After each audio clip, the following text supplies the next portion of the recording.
طيب بالظبط أيوة. خليني اقول السؤال التاني. هل في حد في الفنية يستخدم ساند بوكس 2؟ ولو استخدمها رأي حضراتكم ايه وتأثيرها على الورك فلو بتاعت انتاج الفيديو؟ كمان بالنسبة للسوق، هل الموشن مازال ليه سوق في السوق بكل مستوياته؟ حتى الشغل الهاي بادجت، لان ملاحظ مؤخرا مواقع الفريلانس بقى الطلب اقل من الاول، وان معظم العملاء متجهين لاب وورك في الايديت اكتر. والمواقع العربيه شايفها بقت شايفه ان الاي اي جنريشن هو اللي بقى مرتفع عليها الطلب كتير. فممكن صقر يجاوب على السؤال ما ده. واحده واحده يا اسلام، واحده يا اسلام، يعني فاهم؟ راحه. ماشي. ممكن حد يجاوب على ساند بوكس واحده ممكن حد يجاوب على ساند بوكس. انا ما اتعاملتش معاه بصراحه، لكن ممكن اتعامل على فكره الشغل نفسه. طيب ساند بوكس، حد بص يا حاج، انا ساند بوكس هو بتاع حد اسمه عثمان احمد على لينكدين. الاستعمال الكلي ليه انا بصراحه ما استعملتوش. الراجل ده تقريبا ايراني او حاجه. عثمان عراقي تقريبا، عراقي مش ايراني. المهم يعني شفت يعني الحاجات اللي هو طلعها والحاجات اللي هو بيعملها بيها برضو نفس هتحس ان هو نفس كنا عاملين نعيد ونزيد فيه من الصبح صناعي كله ممكن تطلع على سنة. تمام. يعني هو ممكن يختصر عليك مثلا خطوه انا شفته عمل بيه ريجنج مثلا لكاركتر. برضو يعني في حاجه غلط، يعني ساعتها ما ركزتش قوي بس كان في حاجه غلط طالعه في ده. لو احنا عايزين حاجه سريعه نقلب بيها بسرعه كده عشان عايزين نسلم الشغلانه دلوقتي فقشطه سعيفك. انما يعني ده مثلا اداه استعملتها كتير او اعتمدت عليها فانت تودع بقى السكيلز تلاقي تنزل. طيب اوكي. جزء السؤال الثاني عظيمه بقى. ثواني قولوا اللي هو انا شايف ان الاي اي جنريشن بقى مطلوب اكتر، وان شغل الموشن الهاي اند ما بقاش مطلوب في السوق، وان ده بقى موجود حتى كمان على اب وورك وخمسات والحاجات دي. فانت ايه رايك عظيم؟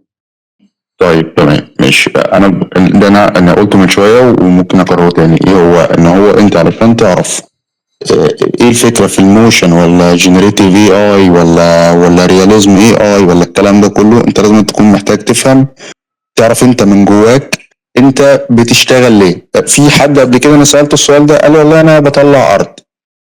اتفقنا واختلفنا على كلمه ارت ان انا مش متفق معاها، بس انت عايز تطلع حاجه شكلها حلو، اوكي خلاص اشتغل زي ما انت مانيوال واصبر بقى براحتك بقى لحد ما تلاقي كلاينت عايز يعمل حاجه سبيسيفيك او حاجه محدده انت تطلع فيها ستايل معين، تمام، علشان تعمل الحاجه اللي انت نفسك تعملها.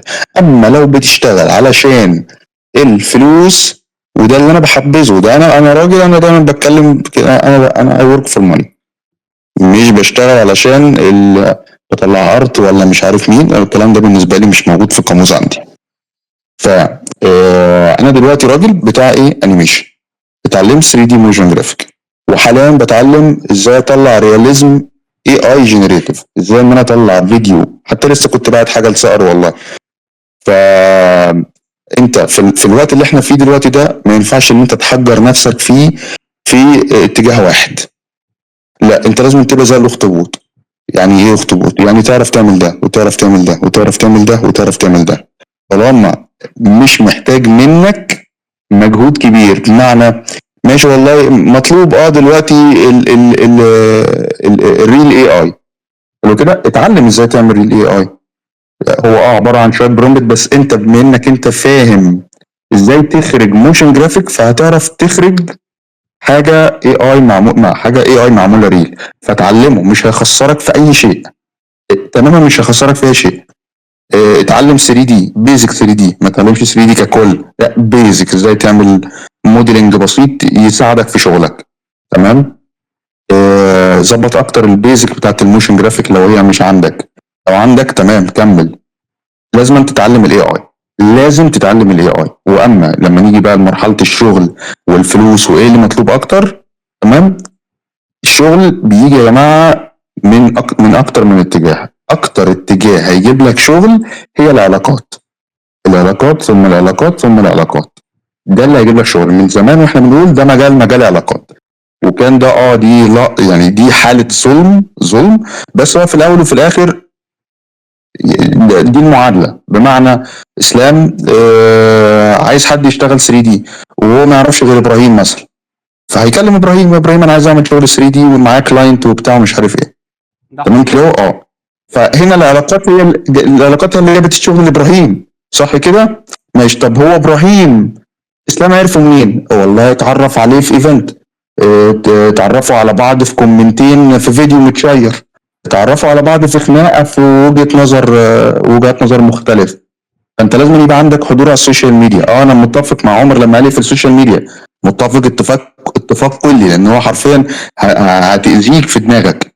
بس لازم يبقى في وقت معين في اليوم انت بتفتح تشوف الجديد في شغلك، تشير شغلك، تتعرف على ناس جديده في الشغل عندك، تمام، في المجال بتاعك، في الاندستري بتاعتك، سواء بقى على الفيسبوك، لينكد ان، انستجرام، ايا يكن انت السوشيال ميديا انت بتستخدمها. فعلاقات ثم علاقات ثم علاقات يا جماعه. ثالث حاجه، ال ال ال ال في فلوس، والمجال ستيل فيه فلوس. يعني هو انت مش ايه، مش اللي هو خلاص انتهى. انا بقالي سنتين وشويه اهو ما حدش يعرف عني حاجه في المجال تقريبا. يعني من اخر حاجه عملتها في المجال كان الكورس اللي عملته مع اسلام. بعد كده رحت اشتغلت في الشركه دي، فده حرفيا يعني اختفيت جامد. بس لما رجعت خلاص انا هبدا ان يلا احرق، نزل فيديوهات، شير، اتعلم، مش عارف ايه، اعمل كونكشنز، اتكلم مع ده واتكلم مع ده واتكلم مع ده. الحمد لله بدا يبقى في فريلانس بيجي لي وكده. اتعرفوا على الناس واتكلموا مع الناس. ما تتحرجوش ان انتوا تتكلموا، يعني اوعى تتحرج انك تتكلم، واوعى تتحرج انك تروح لحد تقول له اديني فيدباك. كان في كلمه دايما السي او في الاي كومباني اللي كنت شغال فيها كان دايما بيقول لك فيدباك از ا جيفت. فخد الرأي. يعني لو حد مثلا جه ممكن يكون هو مثلا ايه لسه والله جديد في المجال، قال له والله العظيم انا عندي مثلا رأي في حاجه معينه، قول ما ممكن يكون رأيك صح وانا ما خدتش بالي. اعمل علاقات، تعرف على الناس، ما تستكبرش ابدا انك انت تاخد معلومه من اي حد. اوعى تستكبر انك تاخد معلومه من اي حد حتى لو كان لسه ابن امبارح. يعني الجمله دي اتقالت لي لما في 2016 كان عندي السينيور بتاعي، ودي حاجه انا غلطت فيها وكنت ساعتها انسان مش كويس، الحمد لله ربنا هداني. كان عندي سيكه كبر كده، انا كنت اتشطرت جامد قوي في المجال في حته في وقت كده من الاوقات. فرحت للسينيور بتاعي بقول له انت من امتى؟ قال لي ده من 2013. قلت له ياه شوف ده انا جبتك وعديتك. فطلع الرسام اللي اسلام عبد المحسن، لو حد عارف اسلام عبد المحسن، يعني من اقوى الناس في الرسم، الله اكبر عليه. قال لي جمله انا مش قادر انساها، قال لي بص عظيمه، في حد ممكن يخش المجال ده يبقى ابن امبارح يعدي الناس اللي بقى لها 10 سنين، لان هو الموضوع كله عباره عن معلومات انت بتسيستمها بشكل معين فبتطلع نتيجه معينه. فممكن حد يجي ياخد المعلومات دي ويطلعها بشكل احسن منك، يطلعها بشكل اسرع منك، يطور عليها ويطلع حاجه ما حدش يعرف يعملها. فما يعني حتى لو انت لسه داخل المجال امبارح، ما تستضعفش نفسك، قادر تتعلم، قادر تعمل كل حاجه، وقادر تجيب شغل باذن الله. وفي الاول وفي الاخر ده الرزق ده بتاع ربنا، انت اسعى وخد بالاسباب والنتيجه دي بتاعت ربنا بس. عليك نور. واسف لو طولت. طيب احنا تقريبا عندنا 50,000 سؤال النهارده، اللي هو انا بضحك عشان خاطر الاسئله اللي هو ايه ده يا جماعه دوت ايه ده. طيب انت عايز تقول انجزوا يعني في انتوا بتتكلموا عشان ناخد باقي الاسئله. ماشي طيب. مش حتى الشغل الهاي.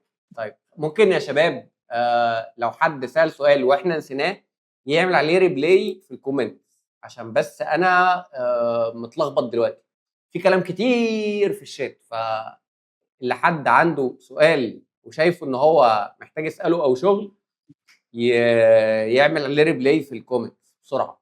تمام؟ بس انا هطلع من فوق كده واشوف سؤال. احنا اسلام بقى ممكن نعمل لايف تاني نجاوب على الاسئله، ولايف تاني يبقى بفلوس وناخد الفلوس دي نروح نقعد على القهوه. انا موافق. وهنخلي طاهر نطلع معاه لايف كده ونحطه قدام الكوبايه بتاعته نقول له بص يا طاهر دي كوبايتك. لا نقعد يبقى اي حاجه.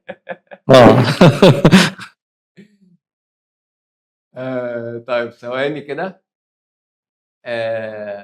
يعني هسأل كده سؤالين ثلاثة وبعدين نبتدي. مين يا شباب؟ مين يا شباب اللي سأل سؤال ولسه ما تجاوبش عليه؟ يا نهار ابيض يا نهار ابيض. في سؤال اوكي كان بيتكلم على يا الكومبوزيشن. عم سيب الناس تسال يا عم، هو اصلا هتلاقيهم محرومين من الاسئله، سيبهم. ده انا انت شايف في الشات. طيب بالظبط. معلش هو بغض النظر عن ان هو الناس ما بتسال، وانا في حاجه عايز اضيفها يا جدعان.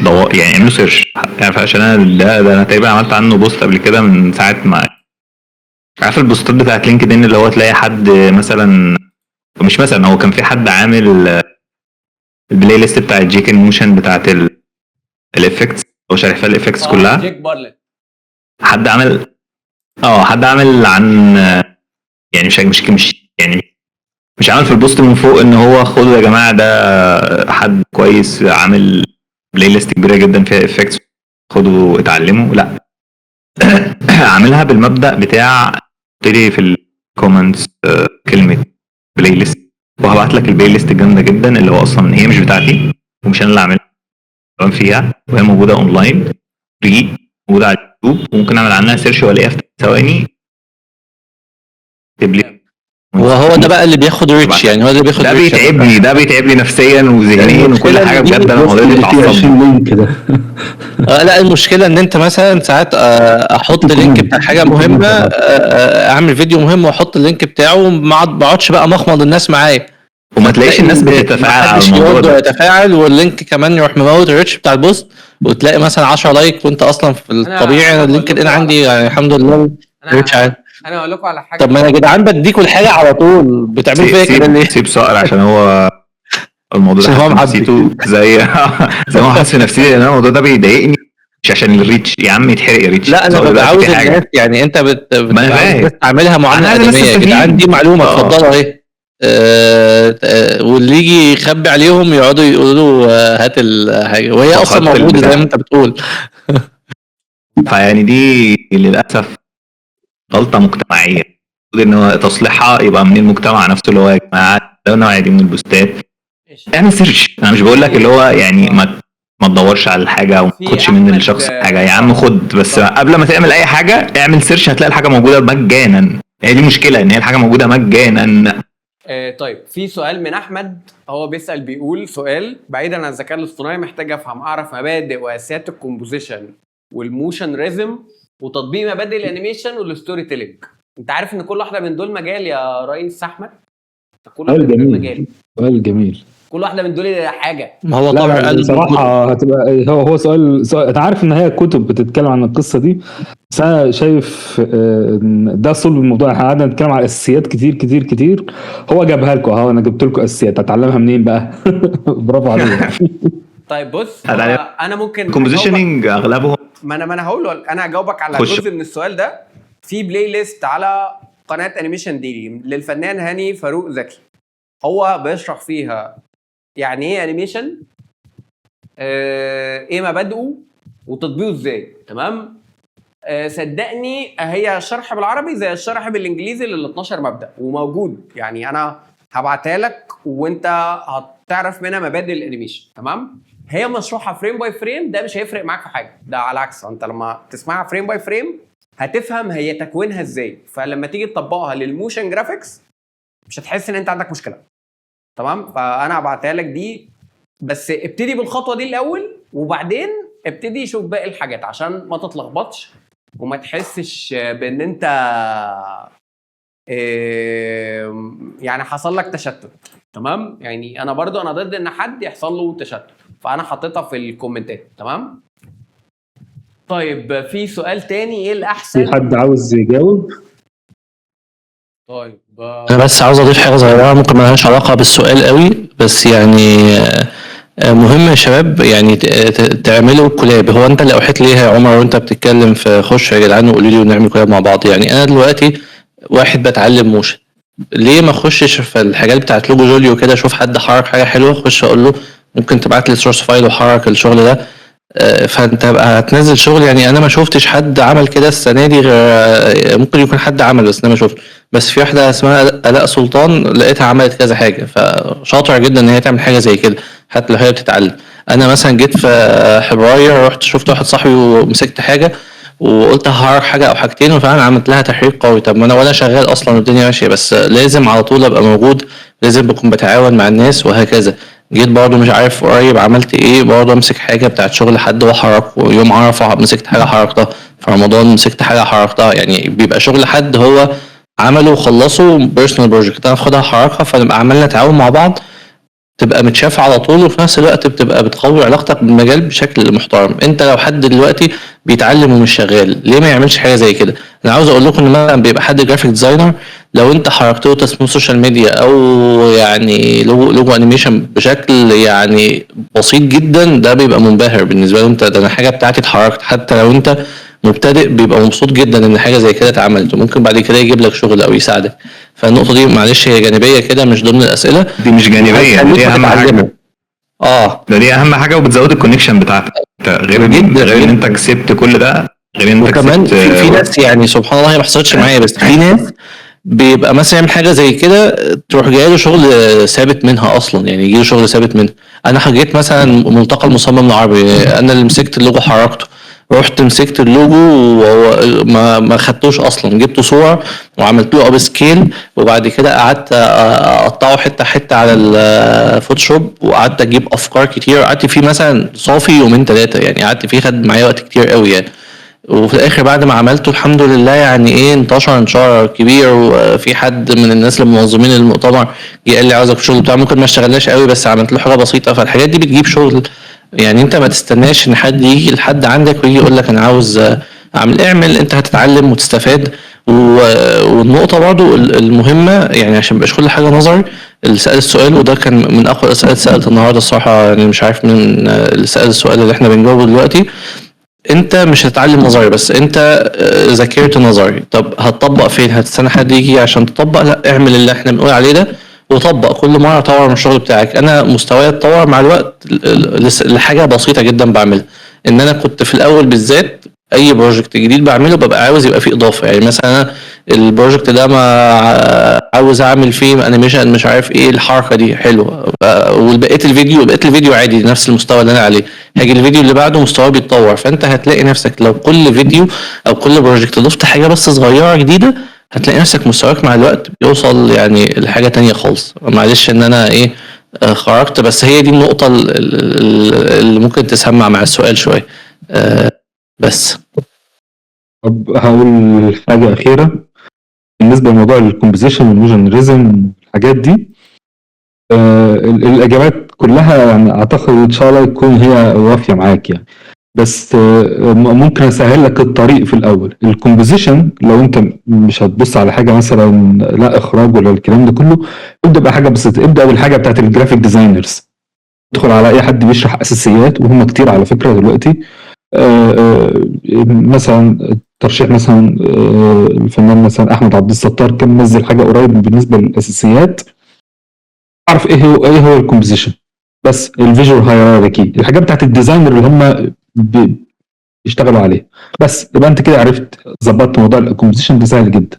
طب الموشن ريزم، في رايي الموشن ريزم ما بيتاخدش الاول، اللي بيتاخد الاول هو مبدا الانيميشن. يعني اول ما تعرف التايمنج والسبيسنج خلاص، يعني في بطيخه بتقع في 10 فريم مثلا او 20 فريم، ومثلا حاجه تانية بتقع، بس دي تقيله ودي خفيفه، انه ممكن تنزلهم ده لينير يخبط على طول من غير اي واقعيه خالص. والتايمنج معاه هو نفس التايمنج، بس السبيسنج في البطيخه الثانيه مثلا بتنزل مثلا بالراحه لحد ما يبقى سريع جدا على الارض وبتضرب في الارض. انت عملت ايقاع على فكره، ده موشن ريزم على فكره. اول ما خريطه تضرب وتعمل ده موشن ريزم وستوري تيلينج مع بعض. ايه هو الستوري تيلينج ببساطه كده؟ الستوري تيلينج ايه الحاجه بتترجم اي حاجه. يعني مثلا حد التسويق بيقول احنا عاوزين نفاجئ العميل بعرض، انت ممكن تعمل بوكس حاجه دي بتنفجر فطلعت معاك عرض، فاجئته اهو خلص، عملنا ستوري تيلينج. تمام. هي دي القصه. ابدا بالحاجات البسيطه خالص، كومبوزيشن من الديزاينرز. الموشن ريزم بلاش الموشن ريزم، اعرفها بس طبق بس بدا الانيميشن، ما تاخدش كل حاجه مره واحده بس. وبالنسبه للستوري تيلينج بتترجم ايه الحاجه بتتكتب ازاي، الستوري بورد، ايوه طب انا هترجمها بقى بشكل فيجوال ازاي. وبعد كده تدرس حاجه اسمها تجريد، والتجريد ازاي نطلع قصه من مربع ولا دايره وهكذا يعني. بس فابدا واحده واحده وخلي الموضوع بسيط يعني. جميل. طيب خلينا نسأل السؤال اللي بعده. ايه التغيير اللي حصل معاكم في الورك فلو بتاعتكم، يعني ازاي دخلتم الاي اي في الورك فلو. في حد بيقول ان هو اشتغل عليه وعمل بقى بيحرك الشخصيات بشكل بسيط وبيطلع نتيجه افضل مني، خصوصا اني مش متخصص في الكاركتر انيميشن. بقيت استخدمه يعمل لي سكريبتات واكسبريشن ويسرع من شغلي، هو بعمل حركه معينه فهو ابتدى ان هو يظبط لي الكلام ده. فايه التغيير؟ طيب ممكن انا اجاوب الاول وبعد كده ممكن شواتفي وصقر وطه. طيب بص، هو من وجهه نظري انا، طيب بص عبده، انا هقول لك الاجابه من وجهه نظري عشان انا اشتغلت ريج وتحريك على التون بوم والمو والانيميت والافتر افكت. كون انك انت بتاجل تعليم حاجه عشان الاي اي يعملها لك، ده بالنسبه لي انا مش صح. بمعنى انك محتاج انك انت تتعلم الكاركتر انيميشن، ما تخليش الاي اي يعملها لك الا لو انت عارف الكاركتر انيميشن اصلا واشتغلته واتعلمته واديت نفسك وقت فيه، لانك انت ده هيضيف لك. الاي اي مش هيضيف لك لو كتبت برومبت وطلع لك كاركتر، مش هيضيف لك اي حاجه. بقى على العكس، هو كده هيقلل من مستوى تحمسك للشغل. فكبدايه لا، ما تشتغلش فيه، ما تعملش الكاركتر وتعلم كاركتر انيميشن، وبعد كده بقى لو الموضوع بالنسبه لك شايف ان في حاجات ينفع تمشي اي اي اعملها اي اي، بس كده انت ما تكسلش نفسك. دي من وجهه نظري انا. طيب ايه التغيير اللي حصل في الورك فلو لما استخدمت الاي اي؟ انا استخدمته مره واثنين وثلاثه وحبه حلوين، يعني ما حسيتش باي جديد في الموضوع الا في حاجات بسيطه. لانه يعتبر كل اللي اتطلب او اللي هو بيعمله هو اللي انا اقدر اعمله، هو بس وفر في ناحيه الوقت بالنسبه لي. بس مثلا لو انا بحرك لوجو انيميشن ما قدمش بفكر في فكره ما وعايزه يساعدني، هو بيديني بس هيدلاين بيرتب لي الدنيا، انما كتسريع للبروسيس هو كتسريع بس البروسيس، بس كاسلام لا، ما قدمليش التقدم الفظيع اللي حصل وخلاص بقيت بابا المجال والحاجات دي. لا، على العكس، انا شايف ان انا محتاج اتعلم وانفست اكتر في نفسي كانيميتور في الكاركتر انيميشن وفي الموشن جرافيكس. ممكن شهاد في يجاوب وبعد كده طبعا. انا معترض على اللي كان بيقوله. لا طيب، اللي انا بقوله ولا اللي هو بيقوله؟ انا اقولها كده. اللي انت بتقوله يا اسلام. انت هو دايما عندي مشكله في اللي هو انا جاي اعترض. لا والله دايما عندي انا مشكله. مبسوط ان بيبقى كل واحد عنده وجهة نظر معينة حتى لو بتتعارض، ده بيدي وجهات نظر كويسة يعني. ده حقيقي. ما فيش حد بيبقى صح 100% ولا حد صح مطلق بشكل ماشي مطلق. طيب جاوب انت الاول يا عمر بعد كده. لا، اللي انا معترض عليه في الاسلام قاله ان هو احنا بنتعلم فين؟ يعني انا بتعلم وانا شغال ولا انا بتعلم بره؟ حتى الان من ايام ما كنت في الكليه وحتى هذه اللحظه انا بتعلم بره الشغل، بره وقت الشغل. ما بتعلمش اي حاجه، بلاش اي حاجه، انا اكيد بتعلم حاجات وانا بعمل حاجه بايديا الوقت بتاع الشغل نفسه. بس ان انا اظبط تكنيك او ان انا اظبط سكيل او ان انا اظبط حاجه، ده عمره حتى الان ما حصل وانا شغال. لان هو انت دايما ببقى شغال وانا مضغوط، فاللي هو ازاي انا شغال وانا مضغوط، او ازاي انا شغال وانا عايز اسلم، او ازاي وانا شغال وفي حد فوق دماغي لسه عايز يعدل ولسه عايز يعمل. فمش معايا وقت اول حاجه، ومش معايا تركيز ان انا اقعد اجرب لحد ما اوصل للنتيجه المرضيه بالنسبه لي. ففكره ان انا اتعلم وانا شغال دي بصراحه ما حصلتش. فاغلب اي حاجات انا بتعلمها الحمد لله يعني بيبقى بره وقت الشغل نهائي. ده الوقت الخاص بتاعي، انا عامل بيرسونال بروجكت او ان انا عايز اتعلم تكنيك، بايزوليت التكنيك او الحاجه اللي انا عايز اعملها دي لوحدها اتعلمها الحمد لله، بقيت ان انا متمكن منها، ببتدي اشغلها جوه الشغل. ده بالنسبه للتكنيكس الثقيله والحاجات الكبيره. ممكن تول مثلا بلجن بتاع مش عارف ايه محتاج ان انا اتعلمه تقيله، ممكن انا وانا شغال كده اقوم منزل البلجن اهو قشطه تمام جميل، بيعمل ايه؟ ادي 3 باتنز اصلا في البلجن كله والكنترولرز بتاعته اهي قشطه تمام خلاص انا مش محتاجك كده تمام. 1 2 3 تلاقي لنفسك الدنيا تمام. انما ان انا زي ما اسلام بيقول كده لازم ان انا اعمل حاجه بايديا ومش عارف ايه، مش دايما عندنا رفاهيه دي. يعني احيانا ممكن يبقى اللي هو بيقوله صح، في الاغلب انت ما عندكش، فهتعمل ايه؟ هتعمل اللي انا قلته اللي اسلام قاله ازاي؟ في وقتك الفاضي تبتدي تتعلم اللي انت عايز تتعلمه، الكاركتر انيميشن او ايا كان. وفي الوقت بتاع الشغل لا، اعملها بالاي اي، اعملها بالاي اي، عشان انت اصلا يعني اكيد ما عندكش وقت، واكيد الشركه عايزه تنجز الحاجه، والاكونت مانجر واقف فوق دماغك عايز الشغل. ففكره ان انت تتعلم وانت قال لي لا، ما اظنش ان هنا عندك لا بص، هو بالنسبه بس عايز للجزء ده. اوضح حاجه. الفكره باختصار مثلا وضح يا حبيبي. انا باختصار مثلا بتكلم في نقطه انك انت دلوقتي بتتعلم، انت مثلا في الاساس كانيميتور. يعني مثلا لو احنا بنقول ان انت انيميتور موشن جرافيك ارتست او 2 دي انيميتور و2 دي موشن جرافيك، فالاساس انك اصلا داخل وتعلمت الكاركتر انيميشن عشان تحرك. فانت لما جه الاي اي بتحرك بالاي اي، مش العكس ان انت ما اتعلمتوش فانت خليت الاي اي يحل محل ده. فانت دلوقتي شايف ان ده حاجه كويسه. هو حاجه كويسه بالنسبه للشغل، بس مش حاجه كويسه بالنسبه لك، لانك لما حد يبص على الشغل او حد عايزك انك تشتغل معاه في حته تخصصيه اكتر في الحته دي، فانت كده ضيعت من ايدك فرصه لانك انت ما اتعلمتهاش. فهمت يا قصدي؟ ابني انا فاهم اللي انت بتقوله، بس هو طيب يعتبر انا انا مش شايف رديت ان في على اللي انت اختلاف بتقوله ما برضه. بينكم حتى ايه؟ الان يعني. انا شايف ان في اختلاف، انا مش شايف ان في اختلاف ما بينكم. كل واحد هو بيتكلم نفس يعني نفس وجهة النظر تقريبا، بس كل واحد الفرق في التوقيت بس. سيتويشن معين. ايوه بالظبط، في التوقيت بس مش اكتر يعني. وبالنسبه للسؤال اللي هو هي الفكره اصلا اللي انا عايز اركز عليها في فكره ايه؟ ان انت ازاي دخلت الاي اي في الورك فلو بتاعك، وهو بيحكي على مثال هو عمله. وفي حته احنا محتاجين نتكلم فيها اكتر، اعتقد اكتر من الجزء اللي انتوا ركزتوا عليه، ودي حاجه كويسه جدا. ولكن انتوا مش كل يوم في اي اي بيطلع صح؟ الفكره ان موضوع المذاكره، ذاكر الكاركتر ولا ذاكر كل اي اي جديد بيطلع وهكذا، ده ضغط كبير جدا اصلا، ضغط كبير جدا على الناس اللي بتطلع دلوقتي. طب انا هذاكر ايه؟ هذاكر مين اللي طلع، ولا سي دانس اللي عاوز من جيبي قد كده، ولا كلود اصلا؟ لما كلود اصلا اللي هو الميم اللي طلع ده هو سيدانس بياخد وكلود 15,000. عايزين هو بياخد 15,000، انا مرتبه قد ايه اصلا؟ بالظبط. بس فهي دي الفكره. ولكن انا من وجهه نظري، دي حاجه كنت اتكلمت عليها بس احاول اقولها بشكل مختصر. مش كل اي اي جديد بيطلع لازم احطه في الورك فلو بتاعي، ده اهم حاجه لازم تاخده. كل شركه لازم بتطلع دلوقتي بتقول ايه؟ الحق لو اشتغلتش فاتك كتير، انتهى عصر الموشن جرافيك. يعني مش اصحاب الشركات بس، اصحاب الشركات والانفلونسرز واي حد ما عرفش يشتغل بالافتر افكت هيطلع يقول لك الكلمتين دول. خلاص هو عاوز ريتش خلاص يعني. انا مش عاوز، بس ايه اهم حاجه ما تنجرفش ورا الناس دي. الاي اي بالمناسبه مع كل تطور هو بيحصل فيه، هو بيبقى اسهل من الاول مش اصعب.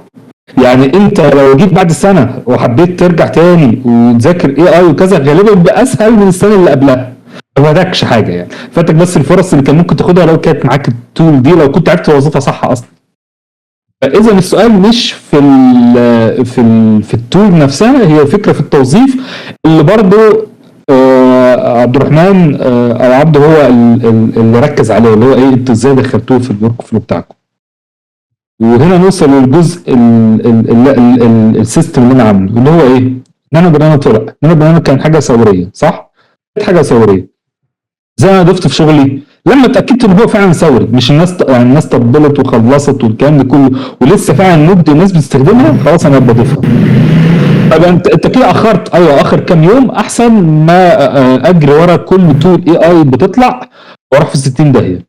ده حقيقي. بس طيب برضه انا عارف انك انت هتجاوبني على النقطه دي يعني. ما هو طيب انا ايه اللي انا قلته؟ ما هو ده بقى، ده السؤال ايه اللي انا قلته، او اللي انا عايز اوضحه بشكل عام.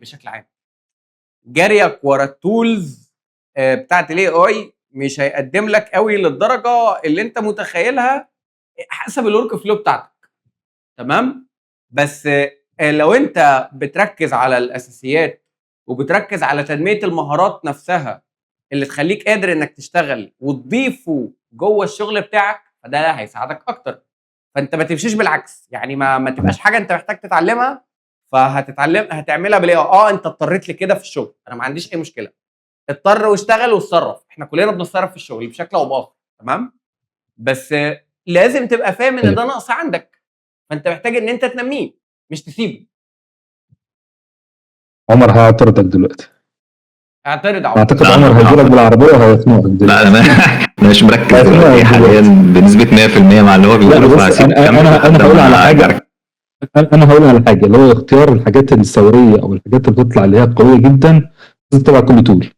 لكن الفكره هو اصلا على فكره يعني عبده هو اصلا جاوب على سؤاله، يعني ازاي دلوقتي دخلته في الورك فلو بتاعه وهو لقي شويه مشاكل ان هو ما كانش احسن حاجه في الكاركتر انيميشن، فعمل كام حاجه في الكاركتر انيميشن وحاجات بتبقى بسرعه شغله، فهو عمل كده. هي اعتقد هو نفس اللي عمله عبده هو نفس اللي عملناه، اللي هو واحد فينا قابله مشكله ضيف له الوقت بتاعه. بمعنى ان انا كان معايا البروجكت ده كان فيه كميه برودكتس كتير جدا كانت الكتروني، انا مش هحرك كله، عايز احركه 3 دي، انا مش هعمل كل واحد موديل وبعد كده هعمل شيدنج وبعد كده اعمل انيميشن وريندر. لا انا عملت حاجه بسيطه تطلع على كلينج مثلا او ايا يكن تحل لي الجزء ده. طيب انت ذاكرت الاول ولا ما قابلتك مشكله رحت شفت؟ لا اخدت فكره بس عن الحاجات السريه، كلينج بيعمل كذا، ده بيعمل كذا، ده بيعمل كذا، ما حاجه كده زي فهرس. بالتالي وانا شغال، ودي النقطه اللي قلت لك انا عمر اهو، تمام، اللي هو ايه؟ اللي هو وانا شغال قابلت المشكله دي، انا عاوز البرودكتس دي كلها عايز احولها 3 دي. بعملها ازاي؟ انا كنت عارف ان في تول بتعمل كذا كذا بتخلي الحاجه دي تلف شكل 3 دي حتى لو طلع التكنولوجي بتاعتها مش احسن حاجه، خلاص اعرف اعملها. جرب احسن معايا اعمل ايه؟ اعمل موديل كل حاجه منهم، بس مش انت هحطها صور مش فرقتش خلاص.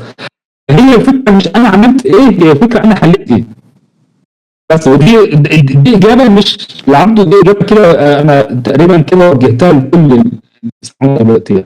الاي اي يستخدمه انه يحل مشكلتك بس. الفلان الفلاني عمل تقنيه معقده سيستم مش عارف ايه، وفر على نفسه 20,000 توكن، مالكش دعوه. لما توصل للمشكله بتاعته بص بقى على اللي هو عمله. يعني انا في تولز كتير على الانترنت انا مش هقعد اتفرج عليهم كلهم، لما الاقي مشكله عندي بتماتش او شبه او زي نفس المشكله اللي لقيتها على التوتوريال الفلاني، ساعتها بعمل ايه؟ اخش اتفرج عليه عشان اسرع وقتي. بس ده اجابه السؤال يعني. جميل. طيب ممكن انا بالنسبه لي بصراحه مبسوط بالشباب. في ايه اللي حصل؟ لا الدنيا تمام، احنا تقريبا خلصنا كده الاسئله. بخصوص ان احنا هنعمل لايف كرياتيك للموشن جرافيكس، ممكن نبقى نرتب ان ده في خلال الفتره الجايه نعمل زي لايف، بس ده هيكون للكرياتيك بس، يعني احنا هنتكلم فيه عن الشغل، وهيكون بقى في مثلا كل واحد يطلع يعرض الشغل بتاعه وهنشوفه مع بعض ونتكلم عليه عن العيوب والمشاكل ونقاط القوه ونقاط الضعف فيه. فيا ريت ان احنا فعلا عشان الوقت ما كفاش، فاحنا ممكن نرتب ده الفتره الجايه. وبرضو عايز من الشباب اللي حضرت طيب فضلت في اللايف لحد الاخر تكتب بس رايها في الكومنتات في اللايف، هي استفادت ايه، شايفه ايه، واقتراحات اللايفات اللي جايه. تمام. طيب اتفضل يا طارق. هنعرف. طيب انا ما يرضينيش بصراحه احنا ما بنعملش بريفيو للناس، بس في نفس الوقت انا يعني مش عاوز اخر الناس اكتر من كده، ولكن عندي اقتراح كويس. انا متاكد وهاكد على الناس وخلي اسلام ياكد على الناس ان اي احد عنده حاجه عاوز عليها فيدباك يبعتها، وبرضه هيطلع لايف ان شاء الله وهكون موجود مع اسلام ان شاء الله، لو يبقى نقاط ضعف ونقاط قوه وهكذا نستعرض واحده واحده يبقى زي الفل. ولكن لحد ما ده هيحصل فرضا مثلا اخرنا اسبوع 10 ايام ايا يكن، انا هاكد على الناس ان هي ان شاء الله ترد عليكم تبعتوا، وان شاء الله اسلام يبقى ينزل وسائل التواصل بتاعتنا كلنا، واكد على الناس ان هي تدي فيدباك، وتبقى دي جايزه ان شاء الله للناس اللي فضلت قاعده، ان بدل ما كان هياخد فيدباك واحد، لا هو تقريبا هياخد فيدباك 4 5 من 5 اشخاص مختلفين يعني. عشان ابقى رضيت الناس اللي فضلت موجوده، وانا متاكد ان اكيد في ناس لسه قاعده مستنيه مثلا يبقى في فيدباك وهكذا. وفي نفس الوقت الناس اللي فضلت قاعده لحد دلوقتي ونوعا ما محرجه ان هي ترفع شغلها او في سؤال، يبقى دي في بوابه التواصل ان شاء الله. لو حد حابب يبعت شغل معين عايز عليه فيدباك، بس بيبقى مكسوف يعني من ان هو يعرضه على العامه وهكذا يعني. وكلنا كنا في المرحله دي، انا كنت في المرحله دي، وانا متاكد ان في ناس من اللي حضروا او بيتكلموا دلوقتي كانوا في المرحله دي، كان مكسوف في الشغل وياخد فيدباك وهكذا. ان شاء الله ان شاء الله تكونوا اترضيتوا يعني. ان شاء الله. طيب يا شباب، شكرا جدا ليكم. يا ريت لو انتوا فعلا مهتمين او في لايفات تانية جايه جديده، ممكن تبعتوا لنا على صفحتنا اللي هي صفحه انيميشن ديلي. ممكن تبعتوا لنا اقتراحاتكم، ولو انتوا متابعين الصفحه والقناه هي كده كده هينزل لايفات جديده الفتره الجايه في حاجات مختلفه، والمواضيع دي هتعجبكم ان شاء الله. تمام. الحاجه الثانيه، انا حطيت لكم لينك اليوتيوب، وهحط دلوقتي لينك انستجرام انيميشن ديلي. انستجرام ده هيكون فيه الاخبار بتاعه اللايفات الجديده اللي هتنزل باذن الله الفتره الجايه. تمام. اخر حاجه، ان شاء الله فعلا هنعمل حاجات الستريشن. هنعمل حاجات الستريشن، هنتكلم عن الديجيتال بينتنج والالستريشن والحاجات ديت كلها الفتره الجايه ان شاء الله. طبعا لو حد حابب ان هو يتابعني او يتابع اي حاجه انا بنزلها على لينكد ان، فبرضه انا هبعت الكونتاكت بتاعتي، وبرضه الشباب بعتوا الكونتاكت بتاعتهم لو انتوا حابين ان انتوا تتابعوا يعني. وفي نفس الوقت يا ريت يا ريت يا ريت انا فعلا منتظر اقتراحاتكم لللايفات اللي جايه جديده. وكده كده اللايف دوت هيترفع على يوتيوب لانيميشن ديلي باذن الله. وهو اللايفات اللي فاتت، سواء لايف الكاركتر انيميشن او اللايف الجديد اللي هيتعمل للورك شوب الخاصه بالموشن جرافيكس او الفيلم القصير او كتب الاطفال. فكده كده تابعونا، ولو انتوا عندكم اي استفسار او اي سؤال ابعتوا لي. احنا كده كده موجودين ومتابعين على الخط، وان شاء الله ان شاء الله يكون في حاجات جديده الفتره الجايه. شكرا جدا يا طاهر، شكرا بجد يعني على الاستضافه الحلوه دي ان انت نورتنا. حقيقي بجد انا مبسوط والله باول تعاون دوت. شكرا يا عمر، شكرا لابراهيم، وشكرا لصقر. شكرا لكم جميعا، وان شاء الله نلتقي على خير الفتره الجايه. شكرا لكم يا شباب، واتمنى تبقوا بخير وتصبحوا على خير. تصبحوا على خير. تصبحوا على خير يا طاهر. تصبحوا على خير.